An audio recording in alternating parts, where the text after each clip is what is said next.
Now, of course, we are more concerned about experiential learning. So it's not just learning or education, but it is through experiences, because it is through experiences that you learn something permanently. You learn as to what you really are as a human being yourself.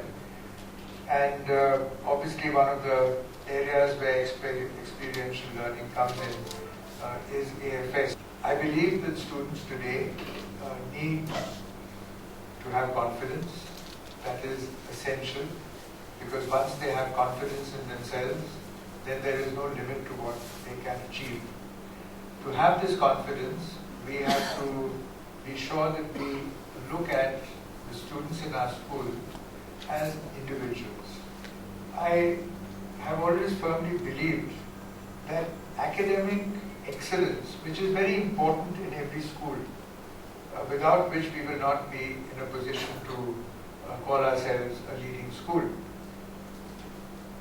But academic excellence does not come from keeping the child in a classroom and telling the child, you've got your exam here, you've got in your last 2 years, now you're not going to play games, you're not going to debate, you're not going to do this, you're not going to do that, you just study. And that is a sure way of destroying the child. If you allow the child to actually excel in areas that interest him, he will do even better in academics. And we have looked at the statistics over the last so many years and seen that the children who have done exceedingly well in the exams have also been some of the most active children in other areas.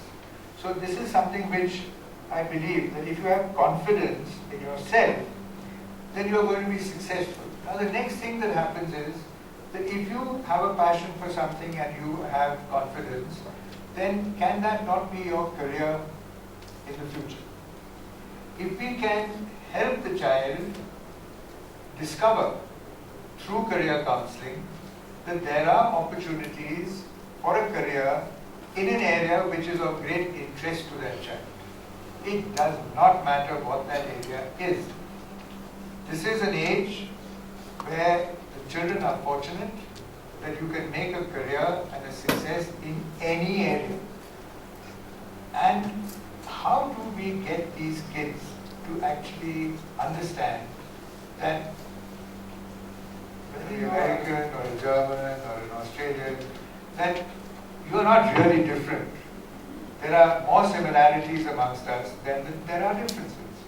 And once you start meeting people and talking to people, how comfortable you start feeling. And how you then start talking about India and what happens in India and what we are as Indians. And it is a fact which all of you will have seen. You have all been students and you are all teachers. The minute you became a teacher, you suddenly found that those textbooks which look so difficult as students to us suddenly become so easy. And as a teacher, you are able to understand much better the subject. But the same thing happens, that the minute the child is given the opportunity, he in fact is able to learn how to be a more confident, communicative, and articulate student. First, you have a whole lot of opportunities to send children out, to bring children in, and at the end of it, we have, and I'm not saying it because I'm standing in this room, I have said it in other forums also. I have said it in the Round Square, where I have been a regional member and an advisor to the executive, that the best possible exchange program for us to get involved is AFS. And why AFS? Why?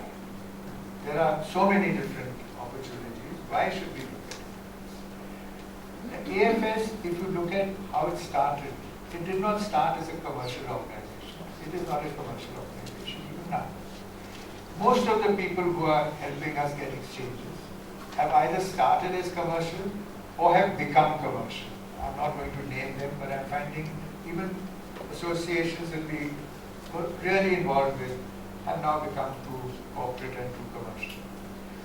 AFS was started by ambulance drivers in the First World War, when they saw so many people they had to pick up, and they felt that if the youths got a chance to know each other a little bit better, maybe this kind of conflict and the consequences would be somewhat reduced.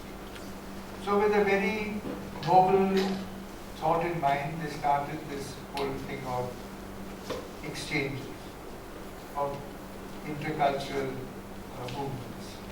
And gradually they realized that the name itself, American Field Service, was creating an incorrect image. So they changed it to AFS. It's a neutral name. It does not claim to be owned by any one country.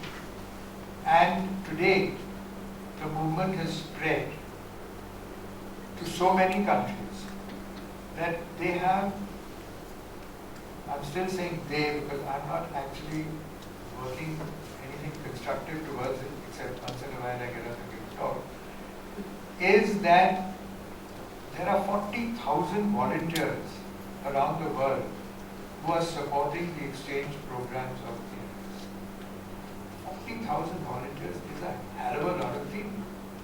Now what happens is that when you go on an AFS exchange, first of all there is a selection process, which unfortunately in many other exchange programs depends on the amount of money your father has to spend. That is not the case here. It is possible to go on an AFS exchange for a whole year without any fees being charged at all.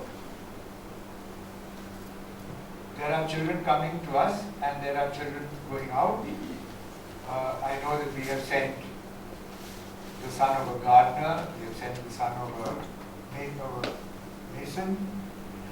The other beautiful thing is that you can go in a group exchange, you can go on an individual exchange, you can go for a month, you can go for a year. You can, in fact, tailor-made make your exchange to the extent that this honorable school that exists in Indore called Emeraldites. They beat us every year in soccer and in basketball. And I have discovered now what he does. He goes to Sarita and says, I want to send 3 kids to Brazil to learn soccer. Can you send them on a AFS exchange, soccer exchange? And she goes and sends them. And then he looks very happy when they are back playing in the team.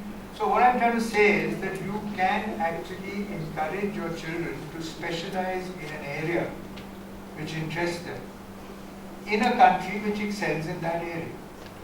So the opportunities are dependent entirely on you.